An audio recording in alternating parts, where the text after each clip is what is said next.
आता तुम्ही सांगितलं, की श्रीरामाची भेट ही तेव्हा घडली. पण आधी एकदा घडली होती ना, हां. मग त्यावेळेला त्यांना ते कनेक्शन झालं नाही का? म्हणजे अशी एक वेळ यायला लागते का? ते आपल्या उद्दिष्टापर्यंत पोहोचण्यासाठी सुद्धा, की आपण जातो पण एक थोडी गॅप पडते का? म्हणजे तेव्हाच का नाही त्यांना रिअलाईज झालं? श्रीराम जी का जन्म झाला होता, उत्सव होता। शिव जी ने कहा चलो चलते हैं, तब उन्होंने शिव जी मदारी बन के गए थे। हाँ, मदारी बन के गए थे। हं. और हनुमान हनुमान जी मारुति राय नृत्य कर रहे थे। तो वो उद्देश्य ही अलग था कि चलो देखने जाते हैं।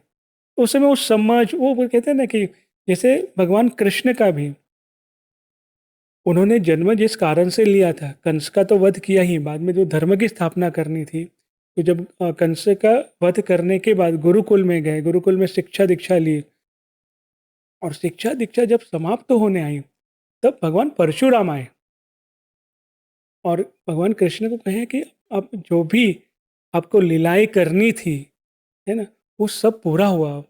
बहुत आपने नृत्य कर लिया है ना? बहुत आपने अपना माया दिखा दिया है। लेकिन अब धर्म की स्थापना के लिए अब ये आगे का काम आप सँभालो, जिसके लिए अब आपको बाँसुरी का ज़रूरत नहीं है। तो अब बाँसुरी छोड़ो, और तब भगवान परशुराम ने सुदर्शन चक्र दिया, उन्हीं का, भगवान कृष्ण का, कि अभी अपना सुदर्शन चक्र सँभालो और धर्म की स्थापना करो। तो वो समय था। तो वैसे ही हनुमान जी तो सिर्फ़ मिलने गए थे, तो वो समय नहीं था। समय कब आया उनकी शक्तियों का, जब समुद्र को लागना था, जब पता चला कि माता सीता समुद्र के उस पार है लंका में। और जो वानर सेना थी बैठे थे, जामवंत जी बैठे थे, चर्चा कर रहे थे कि ये समुद्र लागने में कई समय बीत जाएगा, नाव बनाए, नाव से जाए, इतना मतलब इतना समय नहीं है। हमें कोई तो ऐसा चाहिए जो तुरंत जाकर खबर लेकर आए। और हनुमान जी को अपनी शक्तियों का कोई एहसास नहीं था। और तब वापस एक मंथन होता है, जो बालपन का एक मंथन आपको बताया, तब हनुमान जी, सबका यहाँ पे चर्चा चल रही है, और हनुमान जी उस चर्चा से दूर खड़े होकर अपने स्वामी के लिए सोच रहे हैं।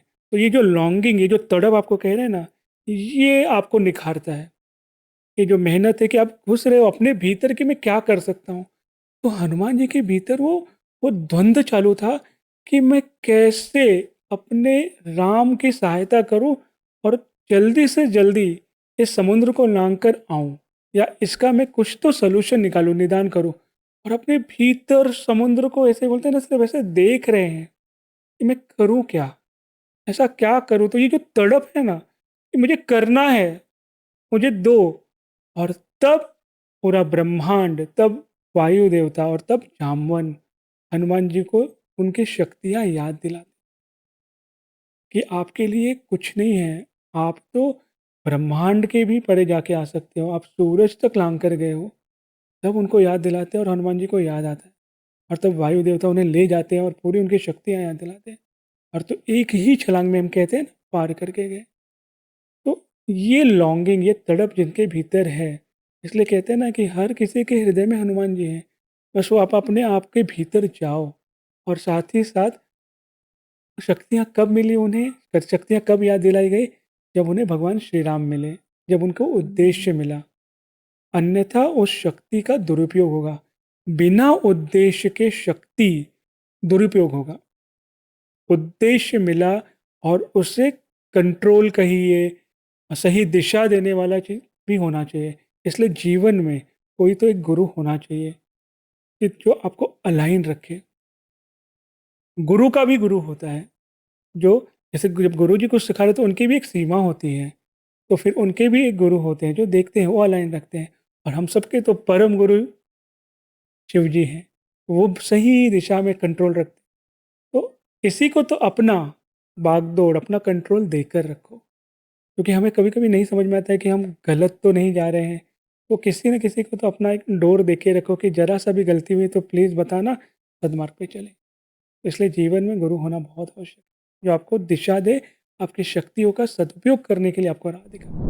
ही क्लिप शेवटपर्यंत बघितल्याबद्दल खूप खूप धन्यवाद. संपूर्ण एपिसोड बघण्यासाठी खाली दिलेल्या लिंकवर क्लिक करा आणि सर्व काही चॅनलला सबस्क्राईब करायला विसरू नका.